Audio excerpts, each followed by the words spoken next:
जून में पहले लेगा सब पूरा सटा के ले BA part 1, BA part 3, part 3 के इतिहास के प्रतिष्ठा के छात्रों को मैं आशुतोष कुमार आज फ्रेंच रिवॉल्यूशन सीरीज में इंटेलेक्चुअल कॉजेस या तत्कालिक कारण के रूप में हमने जो पिछले क्लास में बतलाया था उसमें बौद्धिक कारण की चर्चा कर रहे हैं। इंटेलेक्चुअल विचारकों की भूमिका, दार्शनिकों की भूमिका पर प्रश्न आता है कि फ्रांस की क्रांति में दार्शनिकों की भूमिका की व्याख्या करें या क्रांति होने के जो मूल कारण थे क्या वो एक दार्शनिक कारण थे। इस तरह के प्रश्न और उसकी समीक्षा, उसका रिव्यू के का प्रश्न आता है। आपने देखा कि फ्रांस के राजनीतिक रंगमंच पर जिस अराजकता का नंगा नृत्य हो रहा था, जिस पादरी और कुलीनों के द्वारा जो सामाजिक असमानता के परिदृश्य सामने आ रहे थे, जिस आर्थिक विपन्नता और दिवालियापन का स्वरूप फ्रांस में नजर आने लगा था, जो विशेषाधिकार प्राप्त वर्ग थे वह किस तरह से शोषण, अत्याचार कर रहे थे। कोई संसद नहीं था, कोई वैधानिक सत्ता नहीं थी, आय के अनुरूप व्यय का निर्धारण न होकर व्यय के अनुरूप आय का निर्धारण हो रहा था। और लुई 16वां या कहिए कि हेनरी चतुर्थ से लेकर लुई 14वां, 15वां, 16वां सब के सब उस अनंत विषम परिस्थितियों के निर्माण में अपनी महती भूमिका में रहे। किसी ने जन कल्याण की भावना से प्रेरित होकर कार्य नहीं किया। वैसे में जनमानस में जो फ्रांस की राजनीति जो सत्ता थी उसमें जो घोर व्याप्त बुराइयां थी, उसके विरुद्ध आंदोलन या क्रांति अवश्यंभावी था। ऐसा हम लोग पढ़ भी चुके हैं, देख भी चुके हैं। लेकिन इस आंदोलन में आंदोलन नहीं है ये, इस क्रांति में दार्शनिकों की, विचारकों की, लेखकों की क्या भूमिका है, हम आज इसकी चर्चा कर रहे हैं। अब इन लेखकों ने, ये जनसामान्य प्रबुद्ध वर्गों ने, उस चिंतकों ने जो प्रस्तुत किया अपने लेखनी से, उसने आईना दिखाया समूचे फ्रांस की जनता को कि देखो तुम्हारी क्या दुर्दशा है। जिस जन भावनाओं को उस घोर असंतोष से उलेका, उसमें आग लगाने का काम किया, वो दार्शनिक है, वो लेखक है, वो विचारक है। और उसके ऐसा नहीं है कि इस पर अन्य जो वर्ग हैं वो कहीं न कहीं प्रभावित रहे हैं, क्योंकि उसमें कुलीनों का भी विशेषाधिकार चला गया था और वो भी चाहते थे कि उथल पुथल हो, क्रांति हो या उसी तरह के स्वरूप की कोई अप्रत्याशित घटनाओं का घात प्रतिघात हो।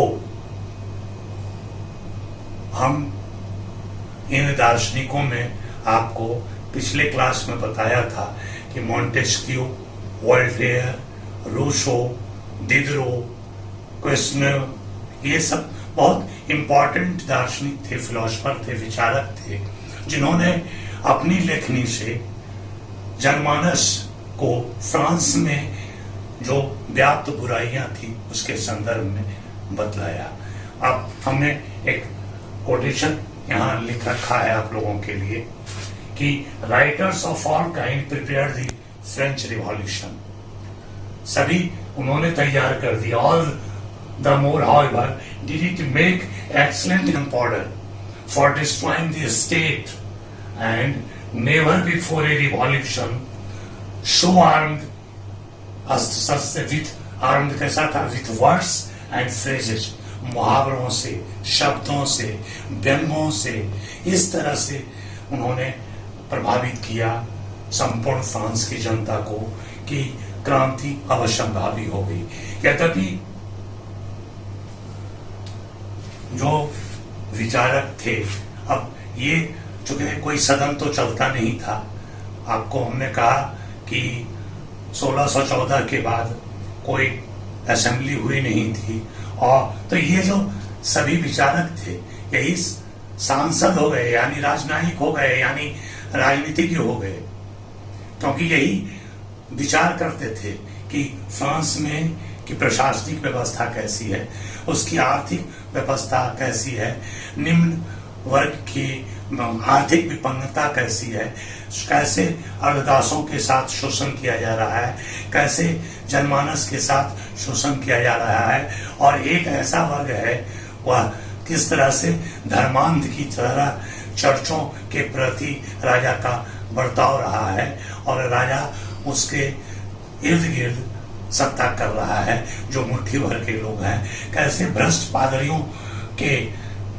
इर्द गिर्द सत्ता थी, किस तरह से धार्मिक असमानता और भेदभाव बढ़ता जा रहा था, और किस तरह से इनको विशेषाधिकार प्राप्त था। ये सारी बातों को वो सामने रख रहे थे व्यंग के माध्यम से, अपने लेखनी के माध्यम से, अपने कवित्व से, अपने दर्शन से, और इन विचारकों ने क्रांति को समेट ला दी। एक और तथ्य हम आपको बतलाना चाहते हैं, यह सच है कि कैटेलवी ऐसा लिख रहा है, लेकिन फ्रांसीसी क्रांति में दार्शनिकों की भूमिका के पक्ष में कि उसने क्रांति करा दी, और विपक्ष में उसके विरोध भी बहुत सारे मत हैं। जैसे कैटेलवी कहते हैं कि ऐसा गन पाउडर तैयार किया गया और इस तरह के व्यंग और शब्दों के वान से, मुहावरों से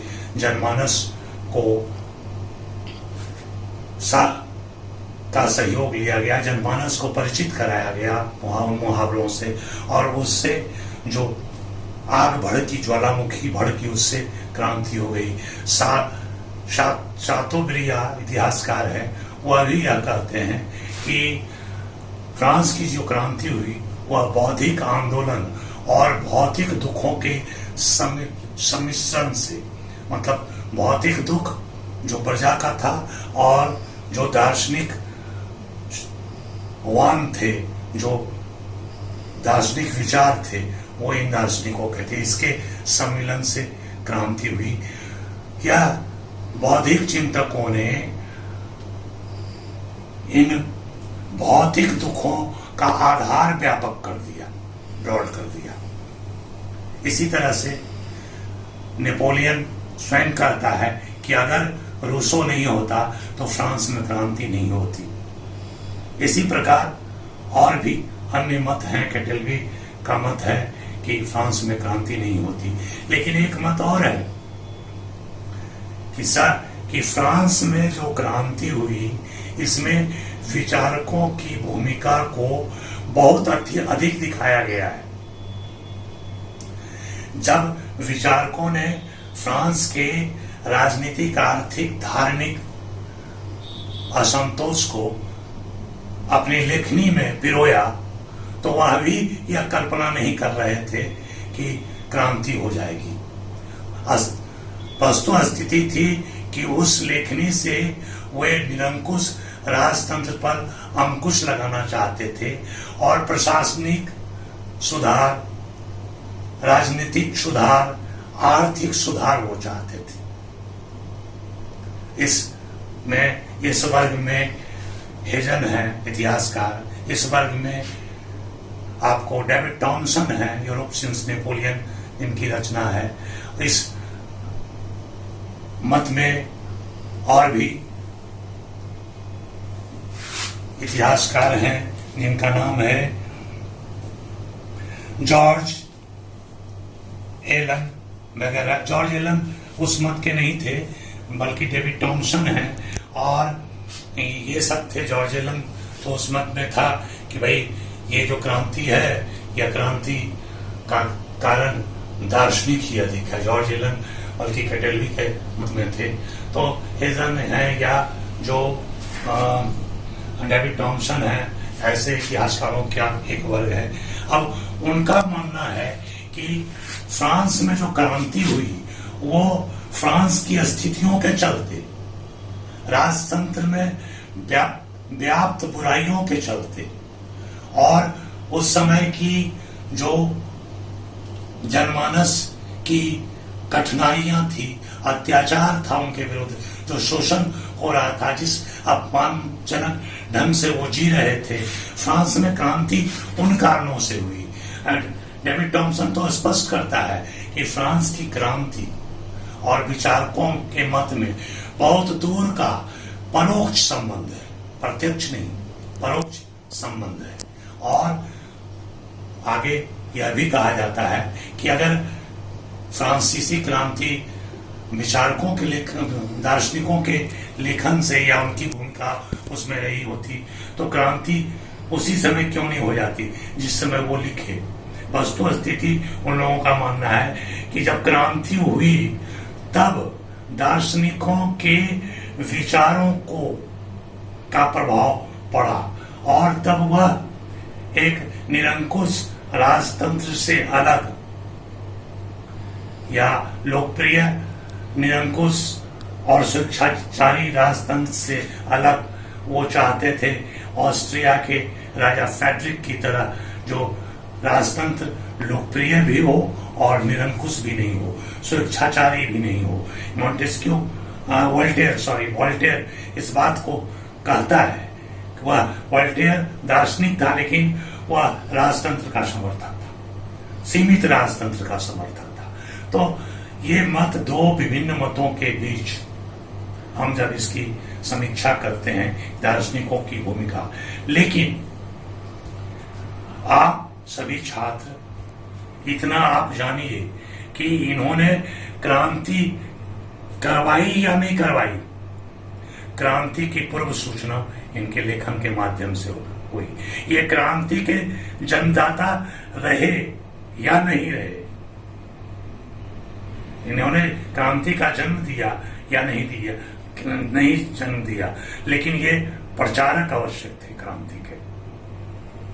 क्रांति वहां में जो व्याप्त, फ्रांस में जो व्याप्त बुराइयां थी उसके चलते क्रांति हुई। इसी क्रम में हम आपको कुछ इम्पोर्टेंट विचारकों के बारे में बतलाएंगे, लेकिन आज हम प्रारंभ कर देते हैं एक विचारक मॉन्टेस्क्यू के बारे में।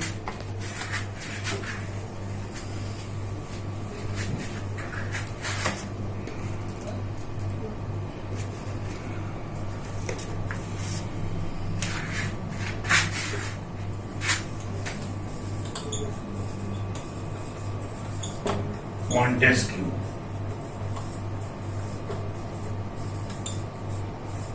1685 से 1755।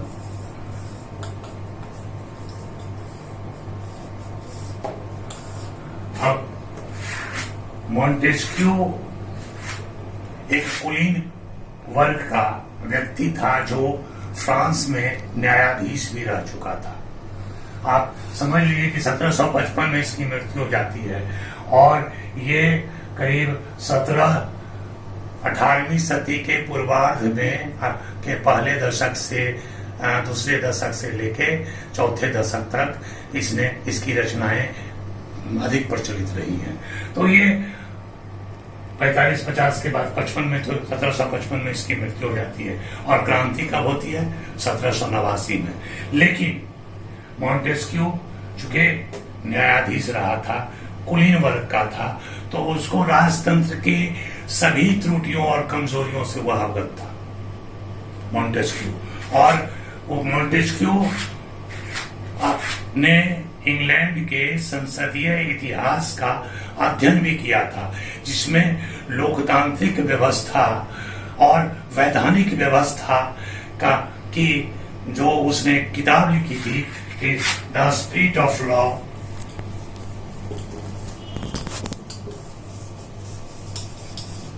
उसकी एक किताब थी स्पिरिट ऑफ लॉ।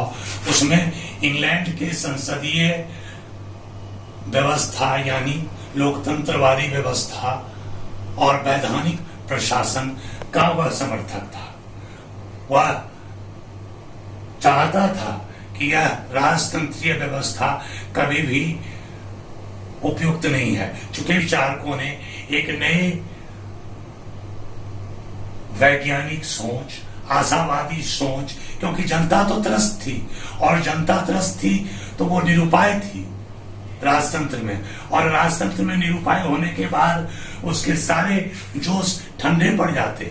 लेकिन इन विचारकों ने उनको नया जीवन दर्शन दिया अपने लेखनी से, और आशा की किरण जगाई कि फ्रांस ऐसा होगा, और जब अच्छा होगा तो आपकी स्थितियां ऐसी होंगी और विशेषाधिकार प्राप्त वर्ग समाप्त हो जाएंगे, और ऐसी स्थिति में संसदीय व्यवस्था या लोकतांत्रिक व्यवस्था का निरूपण होगा।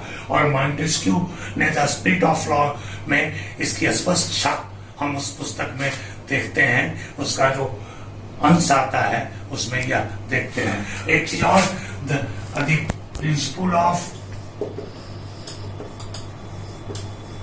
Separation of power,